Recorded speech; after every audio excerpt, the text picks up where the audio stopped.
বনের মধ্যে ঘুরতে ঘুরতে এক শিয়ালের সাথে এক খরগোশের দেখা। খরগোশটি শিয়ালকে বলল, শিয়াল দাদা, এই বনে তো বেঁচে থাকাই দায় হয়ে দাঁড়িয়েছে, যখন তখন বাঘ সিংহ হামলে পড়ে। শিয়াল বলল, আমার বাপু এসবের কোনো ভয় নেই, আমি পালাবার অনেক কৌশল জানি, বিপদে পড়লে কোনো না কোনো কৌশলে পার পেয়েই যাই।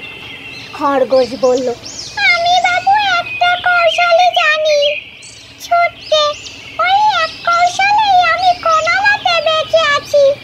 শিয়াল তখন খরগোশকে বলল, তোমরা হলো খরগোশ, তোমাদের তো আর বেশি বুদ্ধি নেই।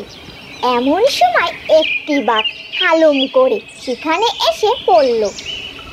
বাঘকে দেখে খরগোশ তো তার জানা, একমাত্র কৌশলে এক ছুটে বাঘের নাগালের বাইরে চলে গেল। আর শিয়াল কোন কৌশল খাটাবে তা ভাবতে লাগলো। এই সুযোগে বাঘ শিয়ালের ঘাট মটকে দিল।